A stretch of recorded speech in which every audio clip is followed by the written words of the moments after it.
पुस्तकस्था तु या विद्या परहस्तगतं धनं कार्यकाले समुत्पन्ने ना सा विद्या न तद्धनम्।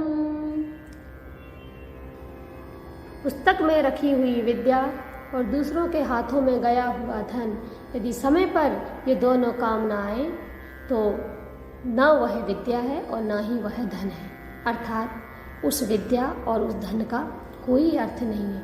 इसलिए बच्चों पढ़ना चाहिए। अध्ययनशीलाः भवितव्याः। ओम नमः संस्कृताय। इदानीं सप्तमी कक्षायाः कृते 14 पाठः अनारिकायाः जिज्ञासा इति पाठः पठामः। अस्मिन् पाठे वयं ऋकारान्त पुल्लिंग शब्दः अपि पठामः। हम इस पाठ के माध्यम से अनारिका की जिज्ञासा तो पढ़ेंगे ही, साथ में हम ऋकारान्त पुल्लिंग शब्दों को भी पढ़ेंगे। ऋकारान्त पुल्लिंग शब्द कह यथा पितृ, मातृ, भ्रातृ, धात्री इत्यादयः सन्ति। तो पाठस्य नाम अस्ति अनारिकायाः जिज्ञासा। अनारिका की जिज्ञासा। एक अनारिका नाम की बालिका है जिसके अंदर बहुत जिज्ञासा है।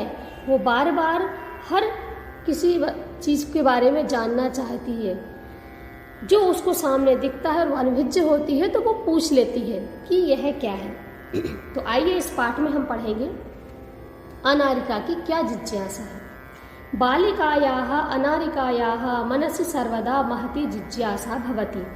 बालिका अनारिका की के मन में हमेशा बड़ी जिज्ञासा होती है। जिज्ञासा यानी क्यूरियोसिटी। अतः सा बहून् प्रश्नान् पृच्छति। अतः वह बहुत प्रश्न पूछती है। तस्याः प्रश्नैः सर्वेषां बुद्धि चक्रवत् भ्रमति। उसके प्रश्नों से सभी की बुद्धि चक्रवत रहती है, घूमती रहती है। क्योंकि भाई किसी के प्रश्नों का उत्तर देना इतना सरल भी नहीं है, और जो हमेशा अगर पूछता है तो फिर तो लोग घबराने भी लगते हैं कि भाई पता नहीं अब क्या पूछ ले। तो ऐसे ही अनारिका बड़ी ही जिज्ञासु बालिका है और उसके प्रश्नों से सबकी बुद्धियां चकराती रहती हैं, घूमती रहती हैं, चक्रवत। प्रातः उत्थाय सा अनुभवत। सुबह उठकर उसने अनुभव किया। अनुधन अभवत। अनुभव किया। यत् कि तस्याः मनः प्रसन्नम नास्ति। उसका मन प्रसन्न नहीं है। मतलब जब वो सुबह उठी तो उठ करके उसने यह अनुभव किया कि उसका मन प्रसन्न नहीं है। मनोविनोदाय यानी मनोरंजन के लिए सा वह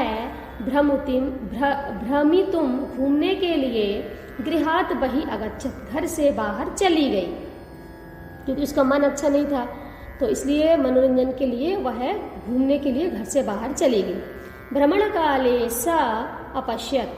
भ्रमण काल में घूमते हुए समय में सा अपश्यत उसने देखा। यत् कि घूमते समय में उसने देखा कि मार्गाः सुसज्जिताः सन्ति। मार्ग बहुत सजे हुए हैं। सा चिंतयति वह सोचती है किमर्थम इयं सज्जा किस लिए यह सजावट। सा अस्मरत वह उसे याद आया। यत् यह अस्मरत में स्मृति शब्द है। स्मृति यानी स्मरण करना, याद करना, और जब हम इसको भूतकाल में बनाते हैं तो अस्मरत अ लग जाता है। सा अस्मरत उसने याद किया, उसे याद आया। यत् कि अद्य तु मंत्री आगमिष्यति आज तो मंत्री जी आएंगे। सः अत्र किमर्थम आगमिष्यति इति विषये तस्याः जिज्ञासाः प्रारब्धाः। वह यहाँ क्यों आएंगे ऐसे विषय में उसकी जिज्ञासा शुरू हो गई कि मंत्री तो आएंगे, ये तो उसे याद आया, पर क्यों आएंगे। गृहम आगत्य घर आकर सा पितरम अपृच्छत। उसने पिताजी से पूछा। क्या पूछा? उसने पूछा कि पिताजी मंत्री किमर्थम आगच्छति। मंत्री जी क्यों आ रहे हैं। पिता अवदत् पिताजी ने कहा, पुत्री बेटी नद्याः उपरि नवीनः सेतुः निर्मितः। नदी के ऊपर नया पुल बना है। पुल, सेतु को हम अपनी अपभ्रंश भाषा में पुल भी कह देते हैं। नदी के ऊपर एक सेतु बना हुआ है। तस्य उद्घाटनार्थम मंत्री आगच्छति, उसके उद्घाटन के लिए मंत्री आ रहे हैं।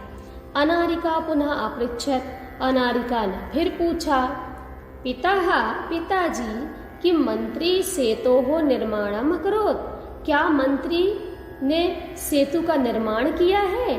सेतु मतलब पुल।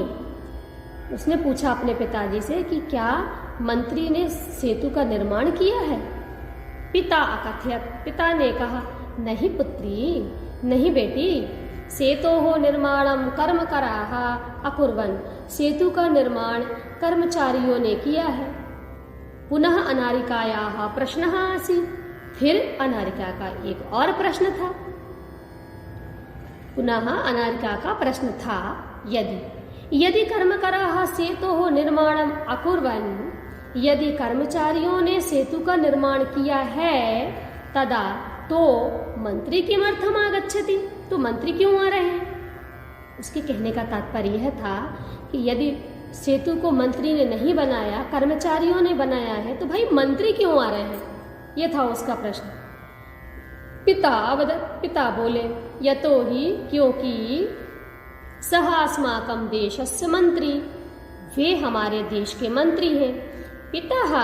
अब उसने कहा, पिताजी सेतोः निर्माणाय प्रस्तराणि कुतः आयान्ति, सेतु के निर्माण के लिए पत्थर कहाँ से आए हैं?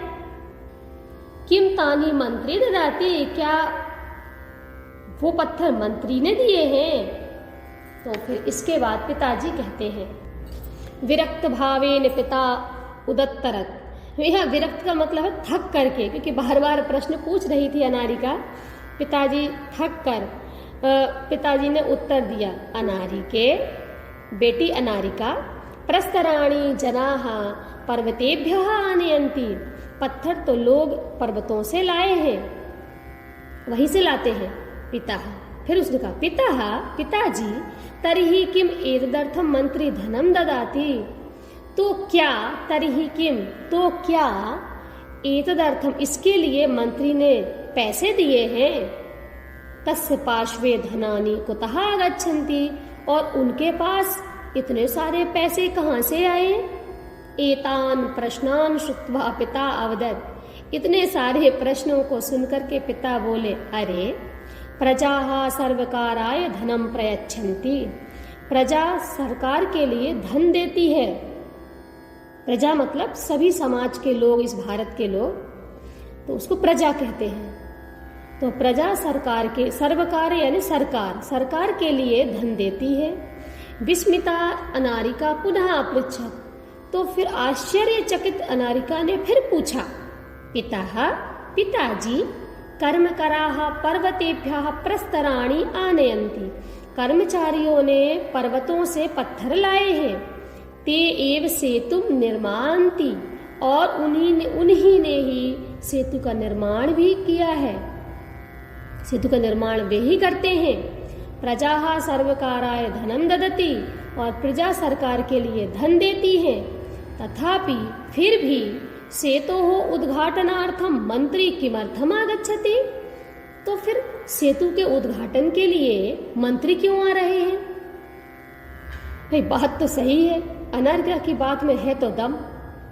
पिता अवदत्, पिता ने कहा, प्रथममेव अहम अकथयम, पहले ही मैंने कहा है, यत् कि सः एव देशस्य मंत्री अस्ति, कि वे ही देश के मंत्री हैं। बहु प्रश्नान करोषि, तुम बहुत प्रश्न करती हो अनारिके, चलो सुसज्जिता भूत्वा विद्यालयम चल, तैयार होकर विद्यालय चलो। इदानीम अपि अनारिकायाः मनसि बहवः प्रश्नाः सन्ति, अभी भी अनारिका के मन में बहुत सारे प्रश्न हैं, पर वो क्या करे?